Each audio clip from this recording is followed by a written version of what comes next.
Vamos a celebrar el cuarto domingo de Pascua, el cuarto domingo en el que tenemos la Jornada Mundial de Oración por las Vocaciones y la Jornada de Vocaciones Nativas, que celebramos este año pues desde casa y que tienen un lema bonito esta jornada: Jesús vive y te quiere vivo. Y en este día se nos dice algo que igual nos sorprende. Los discípulos tampoco lo entendieron muy bien. Jesús es puerta, es la puerta. ¿Por qué dice esto Jesús en Jerusalén, después de haber curado al ciego de nacimiento y cuando le están criticando los fariseos porque ha abierto los ojos al ciego en un día de precepto? La puerta puede que tenga un significado más profundo de lo que parece a primera vista. En la época de Jesús las ciudades tienen murallas y una buena puerta es fundamental para que la ciudad esté segura, para que sea habitable, para que se constituya como comunidad.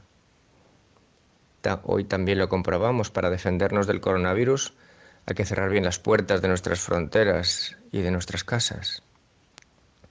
La puerta era el lugar de encuentro, era el lugar donde se concentraba la vida de la ciudad. Ahí se celebraban los juicios públicos, se despedía a los que salían a luchar contra los enemigos, o se celebraba la acogida de los vencedores. Pero no hay que olvidar que Jesús está hablando en Jerusalén, y sus oyentes son judíos, son el pueblo elegido, el que se ve reflejado en el Salmo 22 y reconoce que el Señor es su pastor, el que le conduce hacia fuentes tranquilas y repara las fuerzas. Llegar a las puertas de Jerusalén, la ciudad santa, era llegar al lugar de la unidad y de la paz, era estar cerca del Dios de la alianza y reconocerse parte del pueblo elegido. El israelita que se presentaba a la puerta del templo y deseaba acercarse a Yahvé, oía al sacerdote recordarle las condiciones de entrada: la fidelidad a la alianza y la justicia.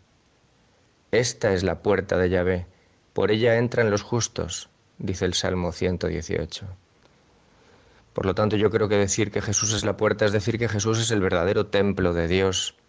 Solo poniendo a Jesús en el centro de nuestras vidas viviremos en la presencia de Dios, guiados por Él, animados por Él, incluso en los momentos más difíciles de nuestras vidas, incluso en momentos de pandemias o virus que matan. Jesús será nuestra mejor defensa. En Él encontraremos el camino seguro y podremos formar la nueva comunidad que es la Iglesia. Sin puerta no hay ciudad, sin Jesús no hay verdadera comunidad. Decir que Jesús es la puerta es decir que Jesús trae la unidad y la paz. Por eso el saludo del resucitado es siempre: la paz con vosotros, lo que nos invita a trabajar por la paz y la unidad de todos los seres humanos. Decir que Jesús es la puerta es denunciar también lo que es injusto, porque Jesús trae la justicia. Su sola presencia hace que se denuncie todo lo que va contra la vida.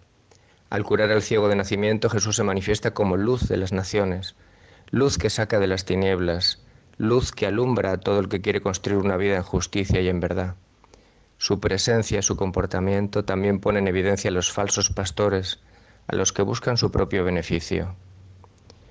Y por último, yo creo que decir que Jesús es la puerta es decir que Él es el único mediador, el que comunica lo humano y lo divino, la puerta que da acceso a los pastos que dan el verdadero alimento. Por eso en la primera lectura de este domingo, cuando la predicación de Pedro traspasa los corazones de sus oyentes y estos le preguntan: ¿qué hemos de hacer?, Pedro responde: convertíos y bautizaos cada uno de vosotros en el nombre de Jesús, el Mesías. Yo desde el bautismo estoy invitado a vivir desde el único alimento que da la vida verdadera. Ser fiel a mi bautismo supone escuchar cada día la voz del pastor que me conoce bien y me llama por mi nombre.